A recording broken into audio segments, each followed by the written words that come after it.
Today is the 10-year anniversary of the repeal of Don't Ask, Don't Tell, a milestone that made it possible for gay, lesbian, and bisexual people to serve in the military, letting openly queer service members do so for the first time in history. But remember the decades before that, right? Because being out got you kicked out of the military then, often with a dishonorable discharge. And without an honorable discharge, veterans can be barred from getting benefits from the VA. Well, today, the VA is announcing a new plan that would let LGBTQ vets who were forced out with other than honorable discharges get those benefits for service. And for a sense of the scope of how many people this affects, advocates think as many as 100,000 vets in the last 70 years have been removed from the military because of their sexual orientation. I want to bring in now Dave Laura, a Navy veteran who was dishonorably discharged for being outed as gay in 1969. A real face on those statistics you just heard from. Dave, good afternoon. Thank you so much for being with us. And let me just start with your reaction to this news out of the VA just today. It's just amazing. I'm actually a little bit emotional because I really had to work hard to get my discharge corrected.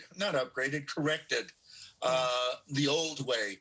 So for these young people to have this done for them automatically is just remarkable, and it's just justice. That's all it is. It's just justice.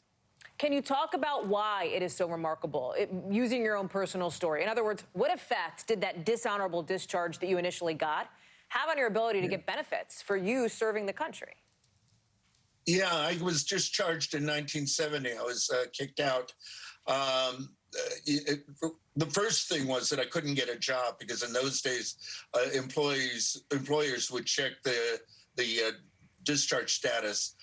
And then, oh God, PTSD, the war that I fought in Vietnam, I could have really used some of those benefits that are now going to be granted to those people that were discharged like I was. You can't believe how difficult life had been for me to not get my service recognized, not just monetarily, but just morally, the work that I did. It was just amazing that I was just ignored and kicked out. So, no, this is going to be amazing for those young people out there, and I'm going to be reaching out to the groups that I belong to make sure that everybody knows they can probably speed up the process by applying themselves. Yeah. Was it a surprise to you, or did you think that this day might come eventually? No, this is totally a surprise. I mean, especially to make it such a blanket situation. I do worry, though, because my codes on my discharge state that I was a criminal. So the actual announcement that was made says if there's no criminal reason for not giving the benefits, I hope they look at that designation that was assigned to me, that's probably assigned to many of these others. I hope they look at that and make sure that they erase that also. And to be clear, marked as criminal just for being gay, right? Yeah, right. I did nothing. Yeah, I did nothing but be who I was. I joined the Navy at 17.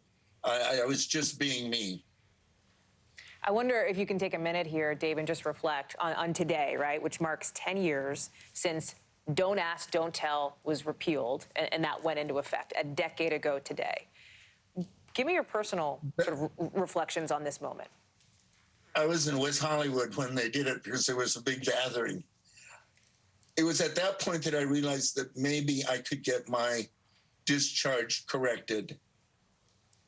If that hadn't happened, I don't think I would have gone to the Los Angeles Department of Veteran Affairs and talked to Stephanie Stone, their assistant director. I would never have done that. I would have never gotten the benefits that I have today.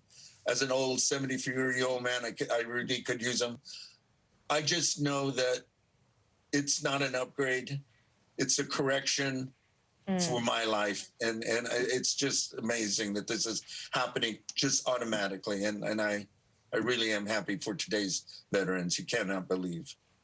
Yeah, I can tell this is an emotional moment for you, Dave Laura. I'm so grateful to you for joining the show and for talking with us about it. I appreciate it.